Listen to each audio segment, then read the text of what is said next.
Halo, Assalamualaikum warahmatullahi wabarakatuh. Selamat datang dalam channel pendidikan Ibu Reski Aulia.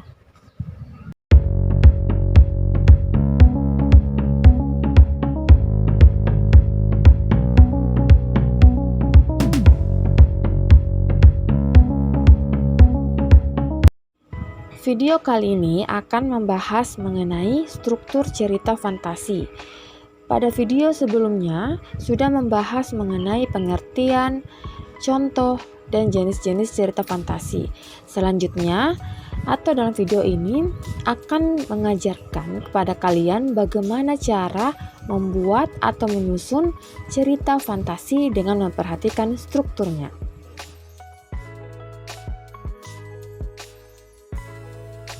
Struktur cerita fantasi terdiri atas 4 bagian. Yang pertama adalah orientasi, kedua konflik, ketiga resolusi, dan yang keempat ending. Keempat struktur ini harus ada dan harus jelas ketika kalian ingin membuat cerita fantasi. Jadi keempat struktur ini selalu berkaitan dalam membuat cerita fantasi. Jangan pernah menghilangkan atau lupa memasukkan salah satu struktur cerita fantasi ini, karena akan mempengaruhi isi cerita dalam cerita fantasi yang kalian buat. Untuk lebih jelasnya, Ibu akan memaparkan atau menjelaskan keempat struktur cerita fantasi ini. Yang pertama dimulai dari orientasi. Apa sih yang dimaksud orientasi? Nah, di sini berdasarkan pengertiannya, orientasi pada struktur cerita fantasi, para pembaca akan menemukan sebuah cerita berupa pengenalan yang dimulai dari tema, tokoh, dan alur yang ditulis oleh pengarang. Beberapa pengarang akan menceritakan karakter tokoh di bagian orientasi. Kalian pernah kan melihat ketika menonton suatu film episode pertama atau suatu novel, cerpen pada lembaran pertama, pasti pada bagian itu menceritakan nama tokoh, alur, dan di mana tokoh tersebut tinggal. Jadi pada bagian itu disebut dengan orientasi, pengenalan. Tidak mungkin dalam suatu cerita langsung masuk pada permasalahan. Pasti akan ada yang disebut dengan pengenalan tokoh. Siapa saja tokoh yang terlibat dalam cerita itu, bagaimana sifatnya, bagaimana lingkungannya, alurnya, dan sebagainya. Itu letaknya pada bagian orientasi.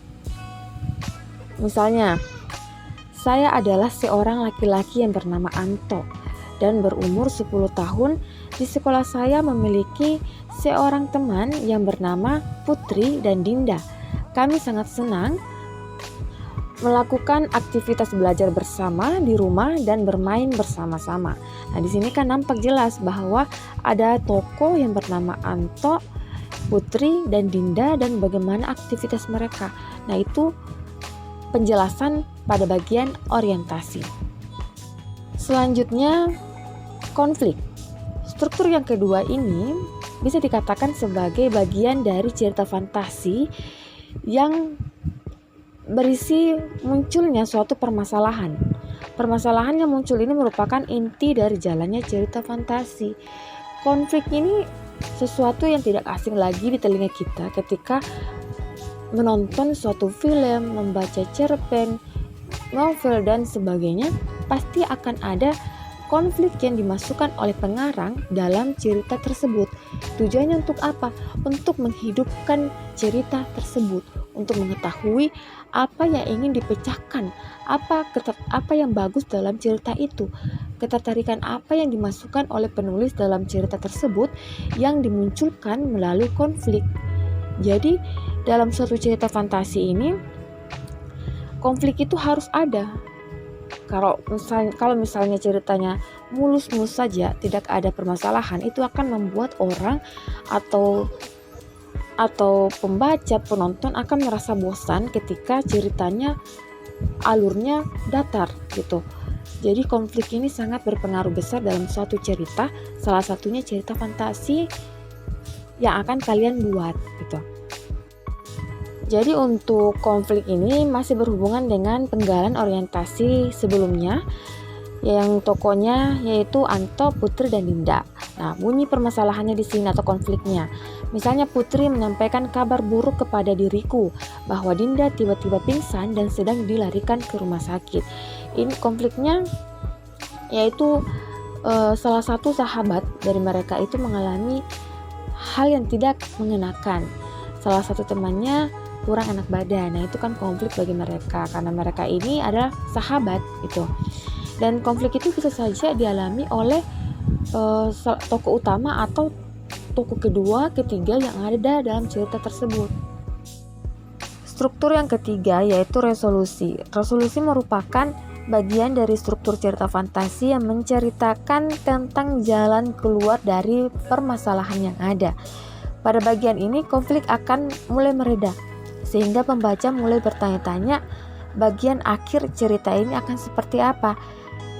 Konflik dan resolusi ini adalah sesuatu yang sangat berkaitan juga, karena kalau ada masalah atau konflik pasti ada penyelesaian masalah sebagai jalan keluar dari permasalahan yang dihadapi oleh tokoh dalam cerita. Contoh, ini masih penggalan yang berhubungan dengan konflik sebelumnya, yaitu kami mendengar bahwa kondisi Dinda sudah membaik sehingga beberapa hari lagi akan pulang ke rumah. Dari perasaan panik yang dirasakan oleh Anto dan Putri sekarang sudah mulai membaik karena mengetahui bahwa temannya sudah mengalami perubahan yang baik gitu, dari yang panik menjadi tenang. Kemudian yang terakhir adalah ending atau bagian akhir dari cerita fantasi. Pada bagian akhir cerita ini biasanya ada yang berakhir bahagia, ada juga yang berakhir dengan kesedihan. Pembaca akan selalu menunggu pada part ini endingnya akan bagaimana gitu. Misalnya dalam penggalan cerita sebelumnya, setelah beberapa hari dirawat di rumah sakit, akhirnya Dinda bisa pulang ke rumah. Kami sebagai temannya merasa bahagia. Jadi endingnya adalah kebahagiaan.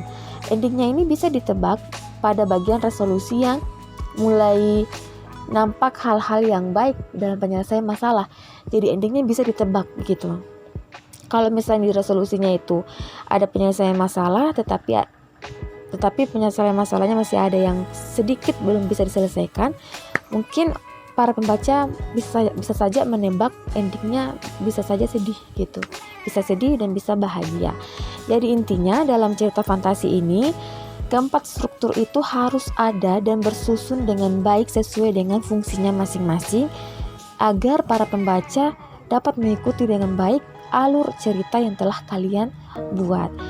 Semoga apa yang telah kalian dengarkan dalam penjelasan video ini bisa kalian pahami dengan baik, dan bisa juga ya kalian mengetik di kolom komentar pertanyaan-pertanyaan yang ingin kalian tanyakan kepada ibu perihal cerita fantasi ini. Jangan lupa like, komen, dan subscribe YouTube channel ini agar ibu juga bisa lebih semangat lagi dalam membuat konten-konten pendidikan.